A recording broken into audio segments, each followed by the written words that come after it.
अस्सलाम वालेकुम, मैं हूँ शजरा अजीज। राउंड अप में आपको खुशामदीद। नाज़रीन, मशरक़ वस्ता एक बार फिर शदीद कशीदगी की लपेट में है, जहाँ खलीज फारिस और खसूसन अबनाए हुर्मुज़ आलमी सियासत और अस्करी ताकत के टकराव का मरकज़ बन चुकी है। ईरान और अमरीका के दरमियान बढ़ती हुई महाज लड़ाई ने न सिर्फ खित्ते बल्कि आलमी तवानाई की तरसील को भी खतरे में डाल दिया है। ईरानी पासदारान इनकलाब की जानिब से वाज़ेह पैगाम दिया गया है कि अबनाए हुर्मुज़ में किसी भी किस्म की मुदाखलत को जंग बंदी की खिलाफ वर्जी तस्वर किया जाएगा, जबकि अमरीकी बहरी नकलो हरकत को रोकने के लिए सख्त इक़दामात की धमकी भी दी गई है। ईरान के चीफ मुज़ाकरातकार और पार्लियामेंट के स्पीकर बाकर कालीबाफ ने अमरीका और उसके तहादियों पर जंगबंदी की खिलाफ वर्जी का इल्ज़ाम आयद करते हुए कहा है कि उनकी कार्रवाइयों ने जहाज रानी और तवानाई की तरसील को खतरे में डाल दिया है। उनके मुताबिक ईरान ने अभी अपनी हिकमत अमली का आगाज भी नहीं किया, जो इस बात का इशारा है कि सूरत हाल मजीद संगीन हो सकती है। दूसरी जानिब ईरानी फौज के कमांडर इन चीफ अमीर हातमी ने खबरदार किया है कि अगर अमरीकी एयरक्राफ्ट कैरियर ने अबनाए हुर्मुज़ की जाने पेशकदमी की तो उसे भरपूर जवाब दिया जाएगा। ईरान ने क्रूज मिसाइलों और ड्रोन्स की तैनाती भी जाहिर की है, जबकि खलीज फारिस के हर इंच के दिफा का ऐलान किया गया है। इसी दौरान एक अहम और मुतनाज़ वाक़या भी सामने आया, जिसमें ईरानी मीडिया के मुताबिक अमरीकी हमले में सिविलियन कश्तियों को निशाना बनाया गया, जिसके नतीजे में 5 अफराद हलाक हुए। अमरीकी दावा इसके बरक्स है। उन्होंने ईरानी फौजी कश्तियों और मिसाइल खतरात को नाकाम बनाया। ये मुतज़ाद बयानात सूरत हाल की पेचीदगी को मजीद बढ़ा रहे हैं। उधर अमेरिका की सेंट्रल कमांड के सरबराह ब्रैड कूपर ने कहा है कि बहरी आमदोरफ्त बहाल करने के लिए ऑपरेशन जारी है और जेर समंदर बारूदी सुरंगों को भी तबाह किया जा रहा है। इलाकाई सतह पर भी कशीदगी में इजाफा देखा जा रहा है। मुत्तहिदा अरब अमारात ने ईरान पर मिसाइल और ड्रोन हमलों का इल्ज़ाम आयद करते हुए ये कहा है कि उसने 15 मिसाइल और 4 ड्रोन्स को नाकारा बनाया।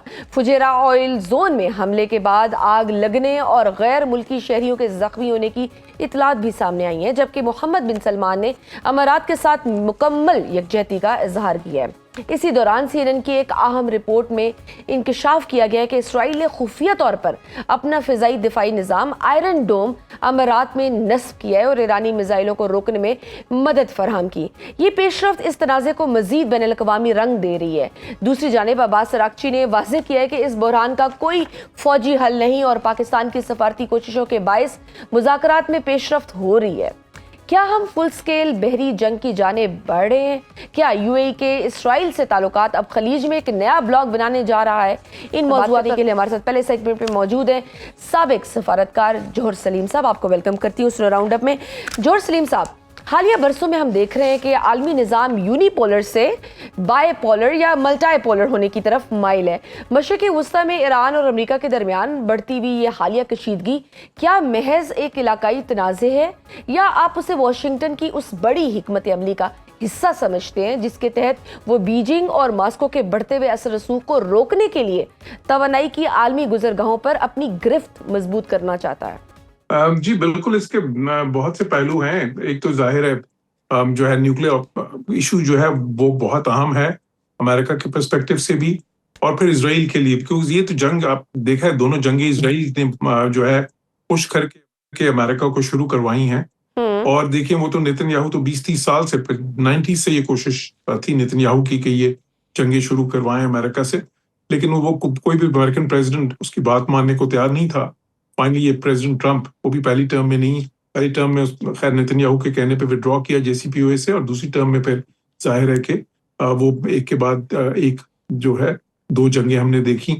अब देखिए, वो एक पहलू है। दूसरा पहलू ये भी है कि जो रीजनल ईरान की इंटरेस्ट, जिसमें कि बहुत से मुल्कों पे ईरान ने वहां पे उनकी सपोर्टेड हुकूमतें बनी हुई थी, फिर उसके बाद ये प्रॉक्सीज जिनको वो समझते हैं वेस्टर्न, वो चला रहे थे।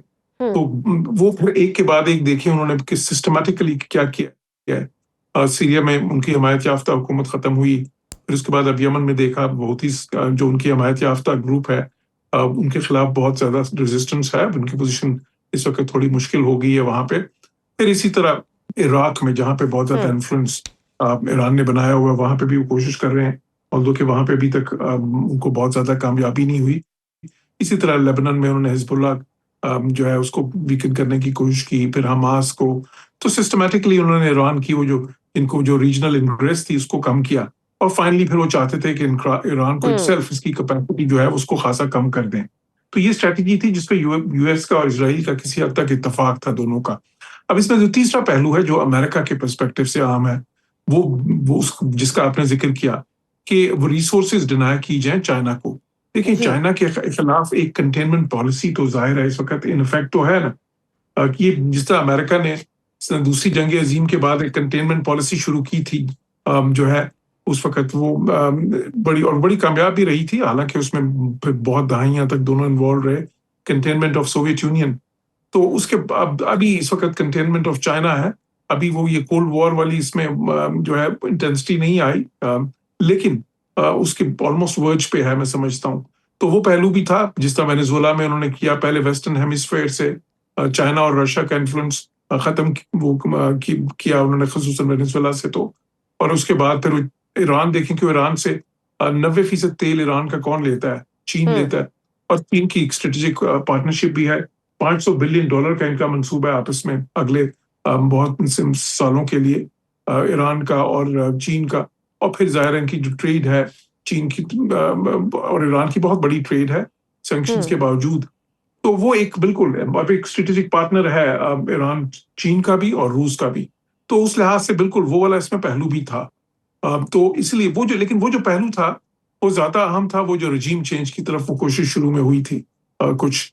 अभी जो बाकी जो इसकी जो कैपेसिटी डिग्रेडेशन हो रही है वो ज्यादा उसके जो है वो ज्यादा रीजनल डायमेंशन में है, मैं समझता हूँ, यानी कि इलाकाई पैराए में है। बिल्कुल सही। सर, ईरान की जानिब से अपनाए हुर्मुज़ में मुदाखलत को जंग बंदी की खिलाफ वर्जी करार देना बैनुल-अक़वामी समंदरी कवानीन के हवाले से एक नई बहस छेड़ रहा है। एक तवील सफारती तजर्बा रखने के नाते आप क्या समझते हैं कि अगर ईरान इस गुजरगाह को मुकम्मल बंद करने की कोशिश करता है या टोल लगाने की जानिब बढ़ता है, तो बैनुल-अक़वामी बिरादरी के पास इसके खिलाफ क्या कानूनी और सफारती ऑप्शंस बचते हैं, जबकि ईरान इसे अपनी खुद मुख्तारी का मसला करार देता है?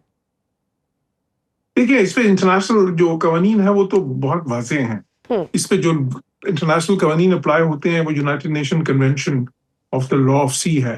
तो उसमें ये ठीक है, एक साइड पे देखें ये जो स्ट्रेट ऑफ हुर्मुज़ है या अपना हुर्मुज़ है, उसमें है क्या? एक साइड पे देखें ईरान के टेरिटोरियल वाटर्स हैं, दूसरी साइड पे जो है ओमान के टेरिटोरियल वाटर्स हैं, उसके साथ ही यूएई के टेरिटोरियल वाटर्स शुरू हो जाते हैं। तो ये सिचुएशन है वहां की। अब अगर ईरान देखें टेक्निकली स्पीकिंग, अगर वो कहते हैं जी हमारे टेरिटोरियल वाटर्स हैं, हम वहां से कुछ शिप गुजरने नहीं देंगे, अच्छा अव्वल तो वो भी वायलेशन है उस लॉ की, क्योंकि वो जो लॉ है उसमें बहुत वाज़ेह है कि जी बेशक अगर पीस टाइम है फिर तो राइट ऑफ इनोसेंट पैसेज सबको है, वैसे ही है, लेकिन अगर इवन वॉर का वक्त है, जंग की हालत है, तब भी एक राइट ऑफ ट्रांजिट पैसेज होता है जो आप इंटरनेशनल शिपिंग को उस हक से महरूम नहीं कर सकते, क्योंकि वो इंटरनेशनल वाटरवे है।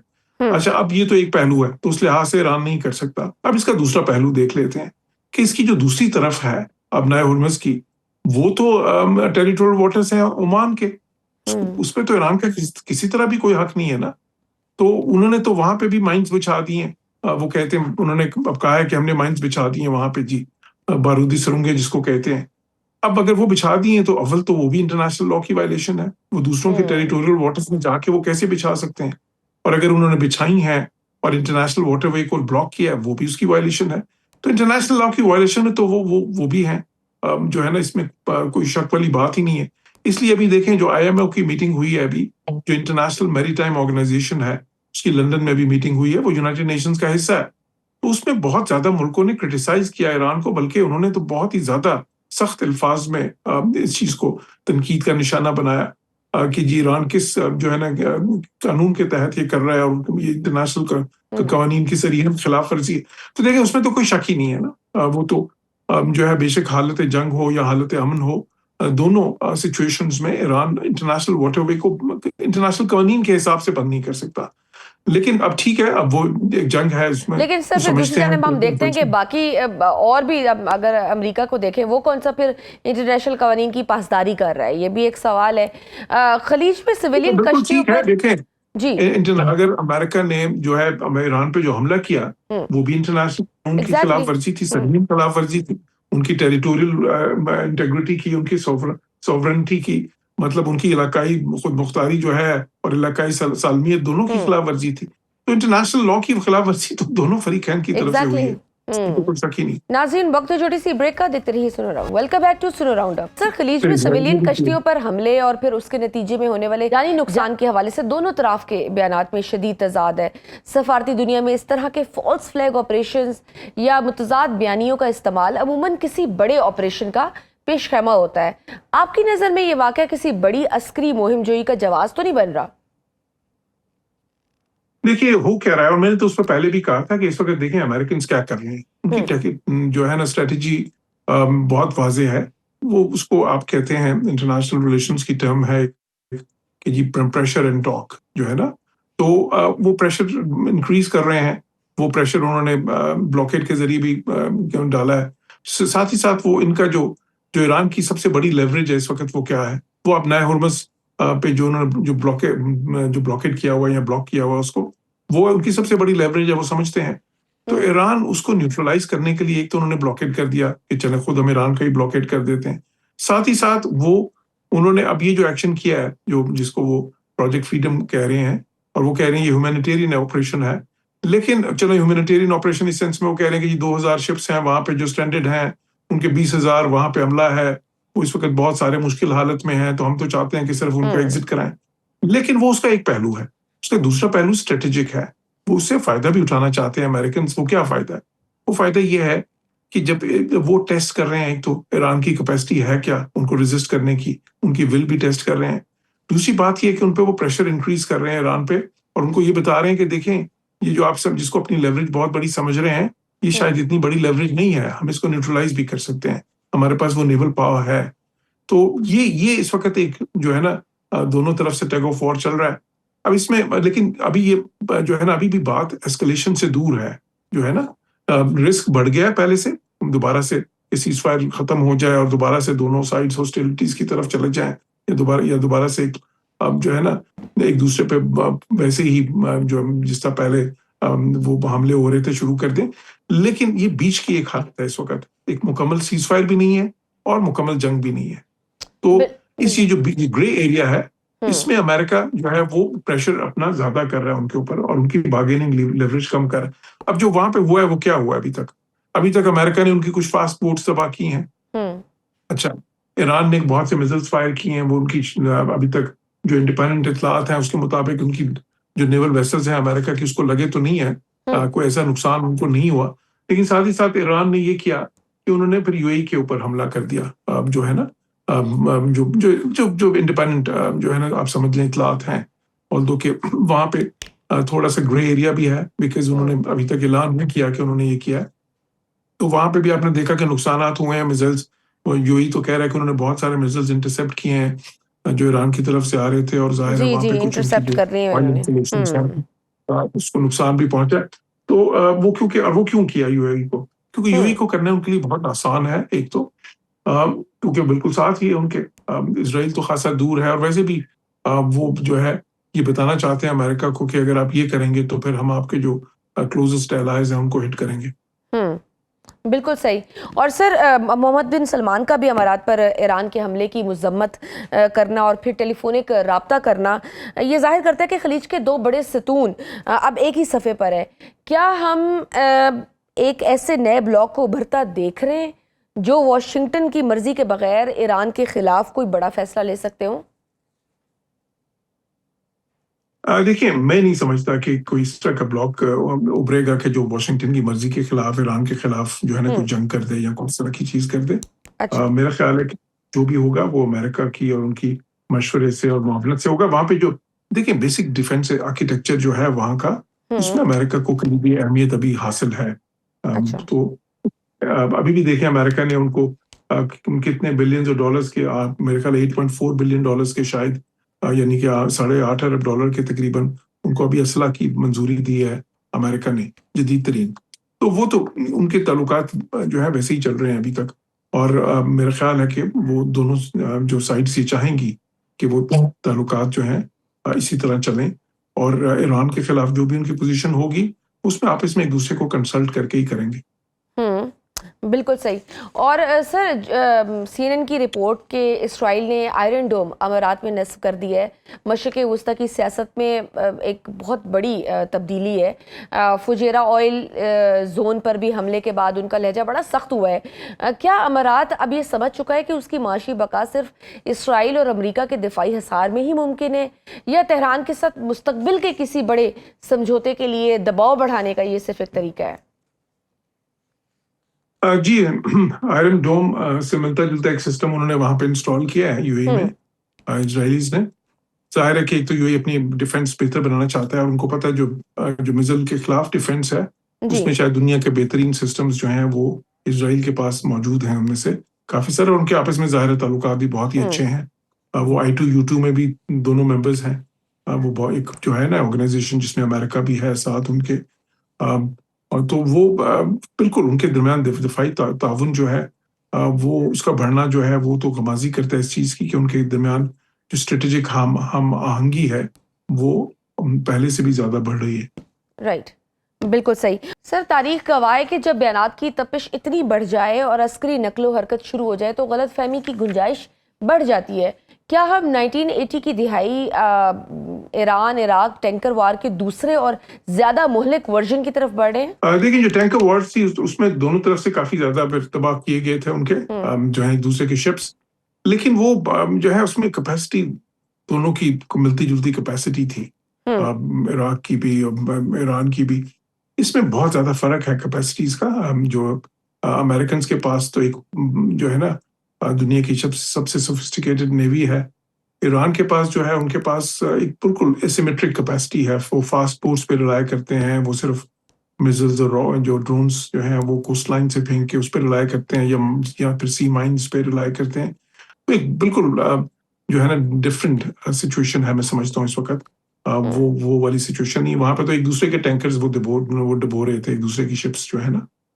यहाँ पे तो ऐसा तो अमेरिका के तो कोई बहुत ज्यादा नहीं है यहाँ पे।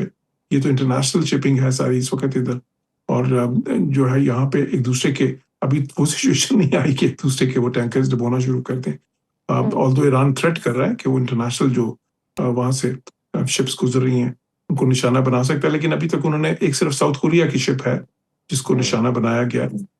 तो उम्मीद है कि वो इंटरनेशनल शिपिंग को निशाना नहीं बनाएंगे। बिल्कुल। सर, अब्बास अरागची ने पाकिस्तान की कोशिशों की तारीफ की है। पाकिस्तान के लिए ये सूरत हाल कितनी कठिन है। एक तरफ हमारे ईरान के साथ बड़े गहरे तारीखी और सरहदी ताल्लुकात हैं, दूसरी तरफ खलीजी ममालिक हमारी मईशत के लिए रीढ़ की हड्डी हैं, जबकि दोनों में जाहरियत करने वाला इसराइल अज़ल से पाकिस्तान का और अमन का दुश्मन है। ऐसे मौके पर आपको मुज़ाकरात की मेज़ दोबारा सजते दिखाई दे रही है? देखिए, हम तो बिल्कुल पाकिस्तान एक बड़ा इस वक्त बहुत ही अहम जो मिशन है, जो डिप्लोमेटिक मिशन है वो तो पाकिस्तान ही कर रहा था। और मैं समझता हूँ कि पाकिस्तान पे दोनों का एतमाद है। और मैं ये समझता हूँ कि दोनों फरीक जो हैं इस वक्त अगर वो जंग की तरफ जाएंगे तो बहुत बड़ी गलती करेंगे, दोनों को ही उसका बहुत नुकसान होगा। मैं समझता हूँ कि एक विन विन सिचुएशन सिर्फ मुज़ाकरात की मेज पे ही बन सकती है।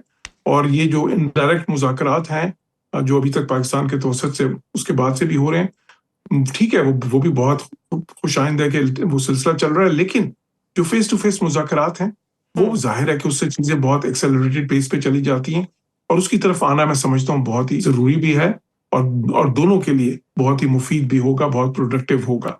और ये जो दूसरा रास्ता है जो जंग की तरफ जाता है वो बहुत ही खतरनाक है। शुक्रिया।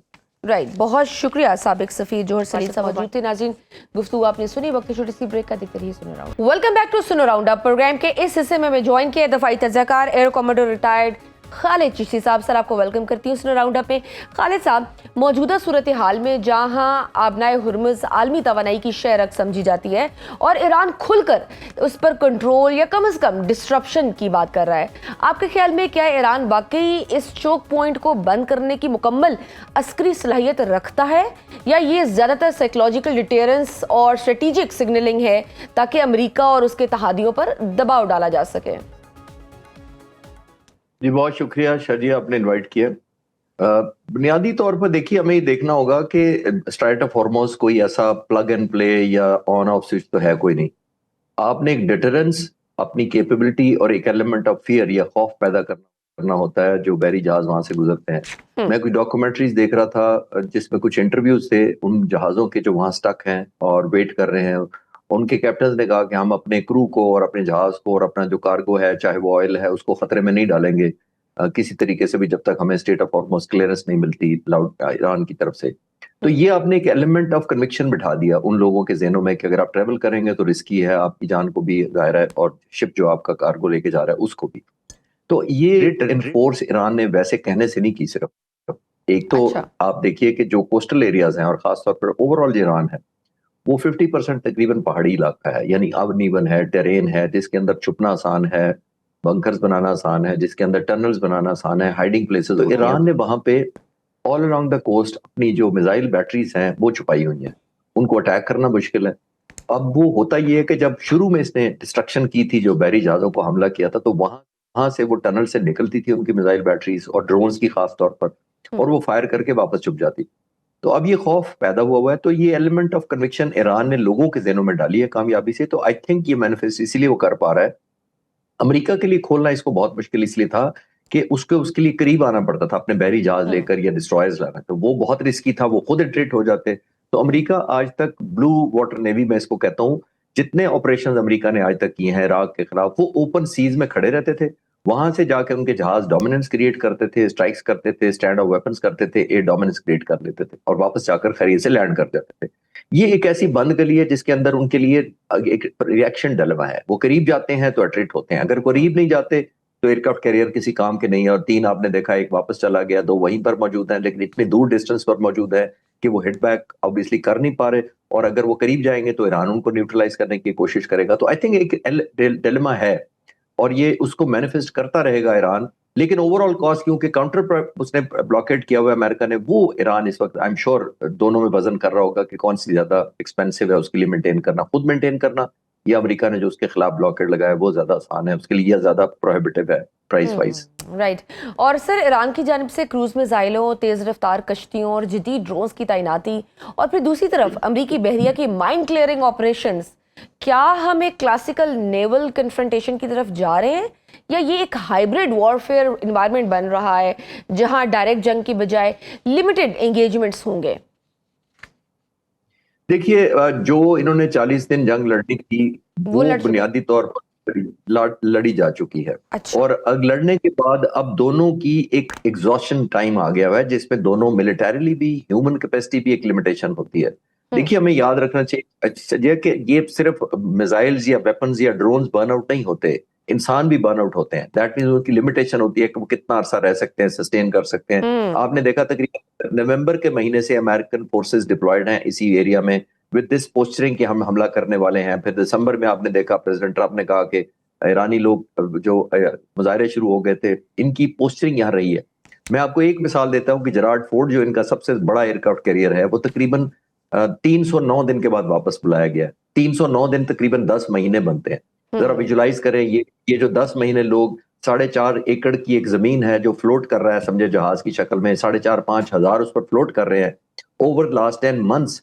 तो ये बहुत एक अननेचुरल है, ह्यूमन साइकोलॉजी के खिलाफ होता है कि 10 महीने तक आप दुनिया से कट ऑफ हैं। उस तरह वो जमीन पर हो तो आपकी खुशियों गमियों में आप जहाज पकड़ते हैं, फ्लाइट पे पहुंच जाते हैं। तो यहाँ ये ऑप्शन नहीं है। तो वो दुनिया से सिर्फ कट ऑफ, फिजिकल कनेक्शन नहीं है आपका दुनिया से। तो एक ह्यूमन बर्नआउट भी बड़ा इंपॉर्टेंट होता है जो प्रेसिडेंट ट्रंप को रियलाइज हुआ है। वेयर आउट ईरान की तरफ भी बहुत हुआ है। जाहिर है उन्होंने पहले पिछले साल मार्च जो जून में लड़ाई हुई थी उसमें बड़ी डिस्ट्रक्शन ली थी, ह्यूमन लॉसेस लिए थे, अभी भी वही है। तो इसको देखना पड़ेगा कि एक ह्यूमन एलिमेंट भी ऐड हो चुका है, मिलिट्री बर्नआउट हो चुके हैं, मिलिट्री ऑब्जेक्टिव हासिल दोनों साइड से उस तरह मीनिंगफुली कोई कर नहीं सका, क्लियर कट विक्ट्री है नहीं। तो अब ऑप्टिकली वो देख रहे हैं, जिस तरफ आप इशारा कर रही थी कि ऑप्टिकली देख रहे हैं कि कौन अपने लोगों को ये कन्विंस कर सकता है कि हम जंग जीते हैं कन्विंसिंगली। तो इसकी जंग चल रही है। ठीक। और सर, खलीजी ममालिक ख़ुसूसन मुत्तहिदा अरब अमारात के दावों के मुताबिक कि उन्होंने ईरानी मिसाइलों और ड्रोन्स को इंटरसेप्ट किए, अभी क्या जरूरत पेश आई थी? ईरान ने क्या सोच के अटैक किया? मतलब जहां मुज़ाकरात हो रहे हो वहां फिर रीजन में मजीद एक तरह से अनसेटलमेंट है। देखें शजी, हमें देखना पड़ेगा कि ईरान की जो लीडरशिप है, खासतौर पर मिलिट्री लीडरशिप, और IRGC उसने जंग लड़ी कैसे है। पिछली वाली जो पिछले दिनों जो लड़ी गई है, वो उन्होंने डिसेंट्रलाइज जंग लड़ी है। सेंट्रलाइज उनकी कमांड रही है, लेकिन उन डिसेंट्रलाइज उनकी एग्जीक्यूशन रही है। दैट मीन्स कि उनके जो 32 के करीब डिस्ट्रिक्ट हैं, तमाम जो IRGC के कमांडर्स हैं वो इंडिपेंडेंट थे। मिसाइल फायरिंग में, टारगेटिंग स्ट्रेटजी में, चॉइस ऑफ वेपन्स में, टाइमिंग के अंदर उनको पता था कहाँ फायर करना है। तो स्टैंड अलोन इसलिए किया गया था कि उनको पता था कि चेन ऑफ कमांड किसी वक्त भी डिस्टर्ब हो सकता है। तो जब एक liberty of action local commanders की इतनी ज्यादा हो जाए, तो एक एलिमेंट ऑफ मिसअंडरस्टैंडिंग, एक एलिमेंट ऑफ डिसबिलीव, एक element of lack of trust और एक element of lack of coordination and क्योंकि कम्युनिकेशन पहले तो ईरान ने भी इससे निगेट किया कि हमने ऐसा कोई ड्रोन्स या हमने नहीं फायर किए कुछ भी ऐसे मिसाइल्स। एग्जैक्टली तो मैं उसी की तरफ इशारा कर रहा हूँ कि बाद मैं इसको अभी तक नहीं मानने को तैयार, अनलेस ईरान गवर्नमेंट खुद कह दे तो फिर तो और बात है। लेकिन मेरा नहीं ख्याल कि ये Iranian as a state policy है कि एक तरफ मुज़ाकरात हो रहे होंगे तो हम ड्रोन्स भी मारेंगे और UAE को हिट करेंगे। मेरा नहीं ख्याल। ये स्टैंड अलोन इंसिडेंट हो सकते हैं और ये हर जंग में हो जाते हैं, लेकिन मेरा ख्याल है ओवरऑल अमेरिका भी चाहता है। आपने देखा अमेरिका ने खुद भी कहा है कि जो कश्तियों पर हमले हुए हैं, बहरी जहाजों पर, वो अनइंटेंडेड थे, वो वन टाइम इंसिडेंट था। इसका मतलब ये है कि अमेरिकन प्रेसिडेंट लेट गो करना चाहते हैं इस तरह के छोटे छोटे इंसिडेंट्स को, ताकि वो लीड ना करें। और आखिरी बात बड़ी इंपॉर्टेंट हमें ज़हन में रखनी चाहिए कि शो स्पॉइलर भी बहुत है, फॉल्स फ्लैग भी पॉसिबिलिटी होती है ऐसे मौकों पे। कोई भी बहुत सारे थर्ड पार्टी एग्जैक्टली के मौके का फायदा उठा सकते हैं। अब ये CNN की इस रिपोर्ट के मुताबिक इसराइल ने खुफिया तौर पर अपना आयरन ड्रोन सिस्टम अमारात में डिप्लॉय किया है। क्या ये एक नए रीजनल मिलिट्री अलाइनमेंट का आगाज है जिसमें इसराइल ओपनली खलीजी सिक्योरिटी आर्किटेक्चर का हिस्सा बन रहा है? जी, अगर ये हकीकत है जो रिपोर्ट आप कह रही हैं, तो फिर वाकई का एक एलिमेंट ऑफ कंसर्न है। क्योंकि अमेरिका को निकाल के उस मुल्क से अगर इजरायली आ जाते हैं टेक ओवर करने, तो वाकई मैटर ऑफ कंसर्न ना सिर्फ ईरान के लिए होगा बल्कि रीजनल कंट्रीज के लिए भी होगा जो ऑलरेडी GCC का हिस्सा थी। क्योंकि अब UAE हिस्सा नहीं रहा, उसने विड्रॉ कर लिया अपना वहां से पोजीशनिंग।